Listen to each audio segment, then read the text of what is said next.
On a eu pas mal de collaborations entre Fred Perrin et Spyderco, notamment le PPT qui a réuni Sacha Thiel et Philippe Perotti sur cet unique pliant de sa collab avec la marque à l'araignée. On a eu également le Street Bowie et le Street Beats, deux déclinaisons des lames de type Bowie dont on reparlera au cours de cette vidéo. On a eu également la série des Swick basée sur le concept de la griffe, vous devez sûrement connaître. Il y a eu pas mal de mises à jour sur ce modèle, je crois même qu'on est à la 6e. Également établi sur le concept de la griffe, mais plus basé sur les couteaux de sauvetage et de secourisme, on a le Caspian Salt avec leur fameux acier anti-corrosion H1. Et enfin ce Subway Bowie qui se veut être un fixe discret pour un port quotidien facilité. On va dire que c'est pas toujours simple de porter un fixe, particulièrement pour le citadin. Et les couteaux pliants, on va dire que ça peut être lassant et pas forcément le plus furtif et pratique dans toutes les situations. Alors personnellement, je suis très fan des petites lames fixes en EDC et très honnêtement, Fred Perrin excelle dans ce domaine. On a eu par exemple le Shorty, une déclinaison plus courte de la griffe. Le Fruit Knife, je vous en avais parlé en vidéo avec son manche en type sarcophage. Le Pillar, pareil, je vous en avais parlé avec son profil de lame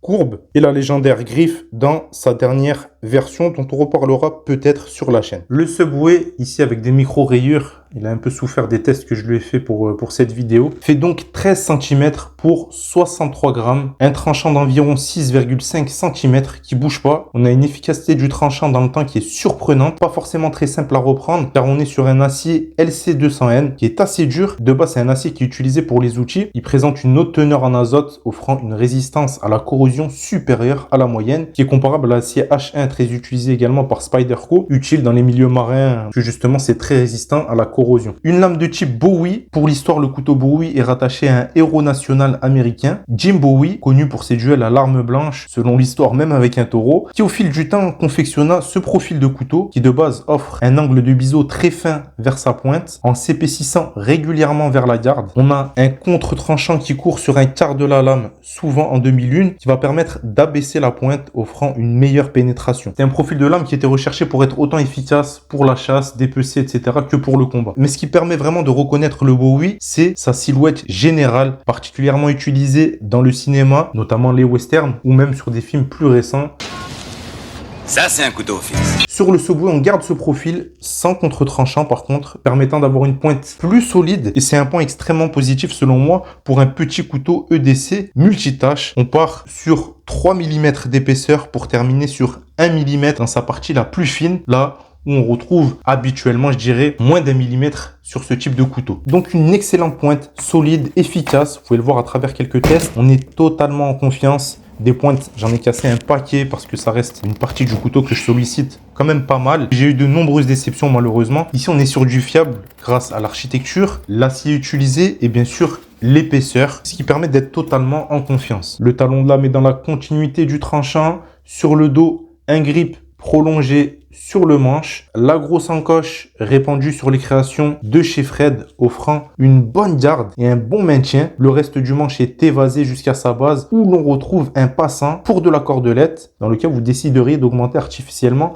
la prise en main. À savoir, même si c'est très anecdotique, que un peu de paracord est livré directement dans le package du Subway. Une prise en main sur 2 doigts avec le pouce en pression sur le dos bien sûr ou en reverse sur 3 doigts comme ceci. À savoir que la petite taille va rendre le flip à une main compliqué, donc mieux vaut s'entraîner à 2 mains. Après quelques gymnastiques avec ce petit modèle, bien entendu, vous allez pouvoir vous en servir et flipper à une main facilement. Mais sur ces petits modèles, vu qu'on a moins de matière, il aura plus tendance à nous échapper des mains. Donc essayez de quand même toujours privilégier l'utilisation à 2 mains pour le flip. Le manche étant FRN parfaitement moulé, comme je l'ai dit, ça offre une bonne ergonomie, ce qui est limite vital sur les couteaux de ce gabarit, que ce soit sur de la perforation, de l'estoc ou de la tranche. On est totalement en sécurité avec ce Subway. Au niveau de l'étui, le mien est très bien moulé, une bonne rétention. Ici, un petit ergot intéressant pour désengager la lame juste avec le pouce. C'est pas du Kydex ici, mais du Boltaron. J'ai pas vu de réelle différence. Par contre, il y a moins de relief et c'est moins rugueux, donc peut-être plus agréable à même la peau. L'idée de base est de le porter en tour de cou. Il est d'ailleurs livré avec une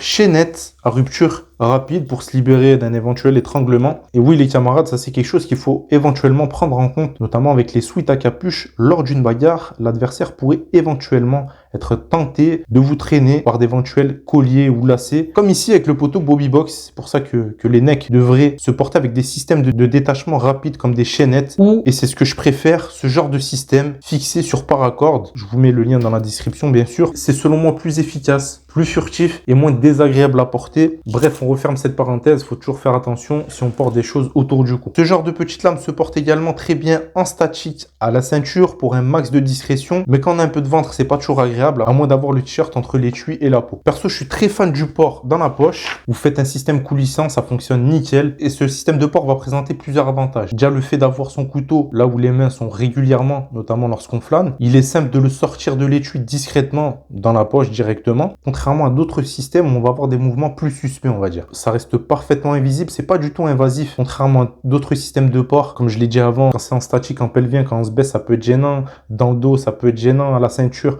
Pareil, là, c'est pas du tout invasif, c'est dans la poche. Une poche, c'est fait pour garder des choses dedans. Donc, c'est confortable. Et également, ça permet d'avoir un mouvement de déploiement et d'attaque combiné intéressant dans des situations où la moindre seconde peut être fatale. Bien sûr, on parle ici d'une utilisation hors norme. Ça risque de pas être très utile pour récolter des tomates, on est bien d'accord. Voilà pour ce Spyderco Subway, une collab qui fait plaisir. Si vous aimez les petits fixes, là, vous aurez l'occasion d'avoir la qualité Spyderco et le design de Fred Perrin, une combinaison parfaite pour environ 130 € si je me trompe pas. Dispo chez Fred Perrin directement ou sur tous les bons shops de couteaux. Je dois vous laisser parce que je vais aller me saigner sur le nouveau Call of. C'était un plaisir de vous rejoindre dans cette vidéo. À plus, ciao.